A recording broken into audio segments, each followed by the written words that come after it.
Alors, pour réagir à ce rapport, je retrouve la ministre responsable des langues officielles, Mélanie Joly. Bonjour, Madame la ministre. Bonjour, bonjour Madame Bérin. Le constat est quand même assez troublant en pleine pandémie, en pleine situation qui peut être stressante et je dirais même traumatisante pour plusieurs. Il y a des Canadiens qui n'ont pas accès à de l'information dans leur langue maternelle, la langue en fait qu'ils comprennent, ce qui peut mettre en danger leur sécurité. Comment vous réagissez au gouvernement à ce rapport-là? Bien, il va de soi que la situation était inacceptable et c'est pour ça que rapidement on a voulu la corriger. On a été en contact avec le commissaire aux langues officielles au cours de cette gestion de crise qui maintenant dure depuis quelques mois. Et au fur et à mesure qu'il identifiait des enjeux, rapidement on corrigeait le tir. D'ailleurs, dans son rapport, le commissaire le dit, mais on doit en faire encore et toujours plus parce qu'on ne doit jamais prendre pour acquis nos droits linguistiques, particulièrement en temps de pandémie et de crise économique. Donc, dans les circonstances, on va s'assurer de respecter non seulement la lettre de la loi sur les langues officielles, mais également son essence. Le commissaire, M. Théberge, émet une série de recommandations. En plus, entre autres choses, demande au gouvernement de mettre en place le plus vite possible un service de traduction accéléré pour les situations d'urgence. Qu'est-ce que concrètement le gouvernement a fait jusqu'à maintenant? Jusqu'à maintenant, rapidement, lorsqu'il y avait certaines préoccupations, on est intervenu. Même personnellement, moi, je suis intervenue auprès des compagnies de télécommunications qui envoyaient des messages qui n'étaient pas dans les deux langues officielles, ce que je trouvais profondément inacceptable.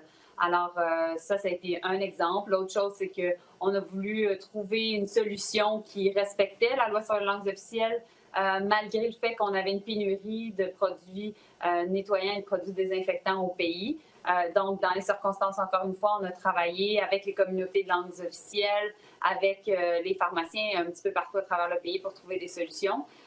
Mais je pense que le commissaire arrive avec des bonnes recommandations, alors on en prend acte et très certainement, j'aurai l'occasion d'en parler avec mes collègues ministres qui sont en charge des différents ministères visés par ces recommandations-là. Pour ce qui est maintenant du français dans la fonction publique, je sais que vous n'êtes pas responsable de la fonction publique fédérale, qui relève plutôt du Conseil du Trésor, mais j'aimerais quand même vous entendre là-dessus, parce qu'on apprenait la semaine dernière que des fonctionnaires francophones, à Ottawa notamment, se plaignent que le bilinguisme s'est détérioré dans la fonction publique depuis le début de la pandémie. Il y a des réunions Zoom qui se font toutes en anglais. La documentation qui est transmise aux fonctionnaires en télétravail à la maison est entièrement en anglais. Comment expliquez-vous une chose pareille au gouvernement? Oui, c'est extrêmement préoccupant. Et c'est pour ça que j'en ai parlé avec mon collègue, le président du Conseil du Trésor, Jean-Yves Duclos, qui s'est empressé d'envoyer une lettre à tous les ministères et également à tous les ministres, bien entendu, pour s'assurer de corriger la situation. C'est pas parce qu'on a des nouvelles technologies qui favorisent le télétravail que le bilinguisme au sein de notre fonction publique doit en pâtir. Donc, au contraire, on doit agir. Chacun a droit de pouvoir s'exprimer dans la langue officielle de son choix. On veut s'assurer aussi que les francophones puissent avoir accès à des opportunités d'emploi à travers notre fonction publique et puissent accéder aux meilleurs postes. Et en même temps, on est plusieurs ministres francophones et on s'attend à être servis également en français. Donc, dans les circonstances, on veut s'assurer de pouvoir respecter nos droits constitutionnels. Bien, on sait que le Canada n'est pas sorti du bois avec cette pandémie. On dirait qu'à chaque fois qu'il y a une situation d'urgence au pays, ça avait été le cas au moment de la fusillade au Parlement en 2014, c'est comme si l'obligation des langues officielles prenait le bord. Est-ce que les situations d'urgence, selon vous, justifient qu'on mette de côté les obligations de bilinguisme au pays? Non, absolument pas. Au contraire, lorsque la santé, la sécurité des gens est en jeu, on doit être en mesure de leur offrir de l'information dans la langue qu'ils vont comprendre, qui est leur première langue officielle. Donc, c'est pour ça que c'est préoccupant et c'est pour ça qu'on doit agir.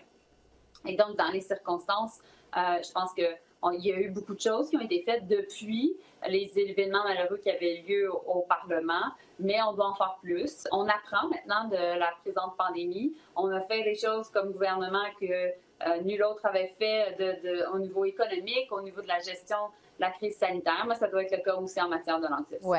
En terminant, un mot sur ce qui se passe au campus Saint-Jean en Alberta, un des seuls établissements postsecondaires francophones dans l'Ouest canadien. On sait que le gouvernement de Jason Kenney a décidé de couper son financement. Vous avez tendu la main récemment à Jason Kenney. Qu'est-ce que vous espérez de tout ça?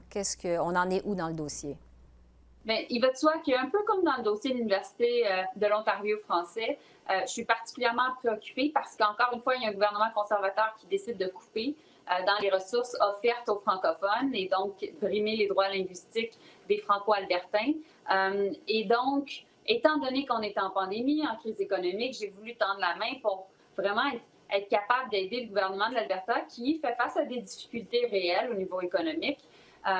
Et là, malgré le fait qu'il y ait des pourparlers au mois de mai dernier avec mes deux homologues au niveau du postsecondaire également des services francophones, dans le fond, j'ai pas eu de retour d'information, j'ai pas eu de retour de communication. Et puis, au final, il n'y a pas de volonté pour l'instant de la part du gouvernement albertain. Ça, je trouve ça déplorable. Alors, justement, étant donné qu'on est en crise économique, on doit veiller à la protection de nos droits linguistiques. Et donc, encore une fois, je relance la question et j'espère également que les conservateurs à la Chambre des communes vont se joindre à moi et au gouvernement. Et je suis convaincue à d'autres collègues de l'opposition pour dénoncer ces coupures-là et faire renverser le gouvernement albertain. Oui, entre-temps, on va suivre justement cette réaction du gouvernement albertain. Mélanie Joly, ministre responsable des langues officielles, merci beaucoup. Merci à vous. Bonne fin de journée.